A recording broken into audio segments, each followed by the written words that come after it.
ये आपका example number 1 है। दी गई आकृति में x का मान ज्ञात करो। देखो बेटा, अब हमें x यहाँ पर दे रखा है, हमें एंगल 1 अंदर दे रखा है, एंगल 3 बाहर।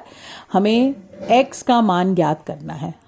अब देखो फिर से वही ये त्रिज्या, ये केंद्र से 2 त्रिज्याएं हैं, ये बराबर होंगे। अब जब एंगल ए बी सी की बात करें, त्रिभुज ए बी सी की, ए बी बराबर ए सी है। क्यों? क्योंकि ये दोनों जो लाइनें हैं ये केंद्र से जा रही हैं, ये त्रिज्याएं हैं और त्रिभुज में ये दोनों भुजाएं बराबर हैं। तो इसका मतलब अगर एंगल बी बराबर एंगल सी हो जाएगा और एंगल बी अगर 35 का है तो एंगल सी भी 35 का हो जाएगा। अब फिर से हम इसी तरफ आते हैं। हमारे पास है एक angle A, angle B, angle C किसके बराबर होगा? त्रिभुज ए बी सी में तीनों कोण का योग किसके बराबर है? 180 के। एंगल 1 जमा 35 डिग्री, 35 डिग्री, एंगल 1 बराबर हो जाएगा 180 माइनस 17 यानी 110। अब एंगल 1 अंदर वाला एंगल 1 आ गया मेरा 110। मुझे ये बाहर का एंगल 3 भी निकालना है और ये एंगल 3 एंगल 1 का प्रतिवर्ती है। ठीक है, एंगल 1 और एंगल 3 360 डिग्री का कोण बनाते हैं। तो 110 जमा एंगल 3 बराबर 360 डिग्री। एंगल 3 बराबर हो जाएगा 360 माइनस 110 बराबर 250 डिग्री। अब बेटा जो हमने प्रमेय करी थी कि केंद्र पे जो कोण होता है वृत्त पर और कहीं भी कोण जो बनाएगा वो उसका दुगना होगा। तो मेरे पास एंगल 3 बराबर 2 एंगल x हो जाएगा। एंगल 3 मेरा 250 आया बेटा, बराबर 2 एंगल x। एंगल x यहाँ पर लिखेंगे, 2 नीचे आ जाएगा तो एंगल x मेरा आ जाएगा 125 डिग्री। अब बेटा हम करेंगे सवाल जो वर्कशीट पर है। आकृति में केंद्र O वाले वृत्त पर 3 बिंदु A B C इस प्रकार से हैं कि एंगल BOC बराबर 30 डिग्री और एंगल AOD बराबर 60 है। यदि चाप ABC के अंतरित वृत्त पर D एक बिंदु है तो ADC ज्ञात कीजिए।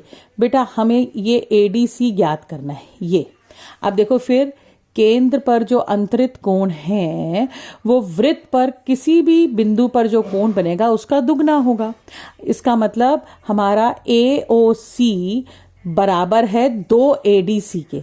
अब देखो AOC क्या है? AOC है, कैसे बना है? AOC कैसे बना है? इस कोण के और इस कोण के मिला के, यानी AOB जमा BOC यानी 60 जमा 30 बराबर 90। अब एंगल AOC किसके बराबर है? 2 ADC के। एंगल AOC 90 है, 2 ADC 2 नीचे चला जाएगा तो 45 डिग्री आ जाएगा एंगल ADC। यही हमें निकालना था। अब अगला बेटा, आकृति में PQR 100 है, जहां PQ तथा R केंद्र O वाले एक वृत्त पर स्थित बिंदु है। OPR ज्ञात करना है बेटा हमें, ये OPR हमें ज्ञात करना है। अब कैसे करेंगे देखो। अब बेटा जो हमने थ्योरम करी थी, आपने ध्यान दिया होगा, जो कोण होता है वो बाहर वाला होता है, ये वाला कोण इसके दुगना होगा, है ना।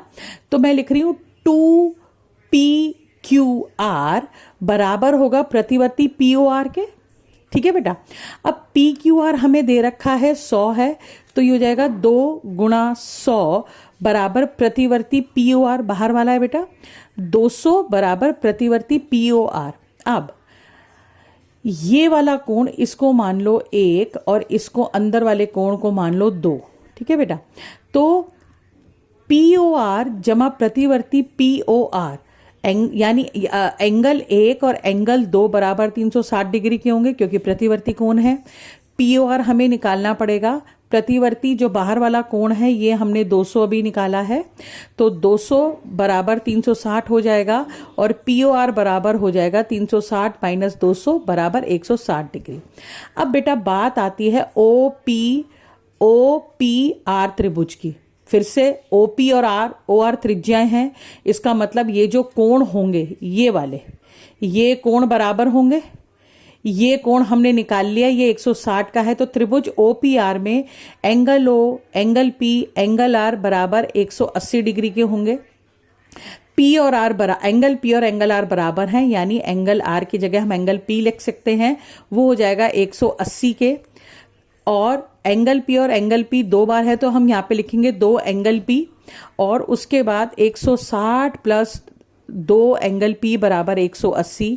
2 एंगल पी बराबर हो जाएगा 180 माइनस 60।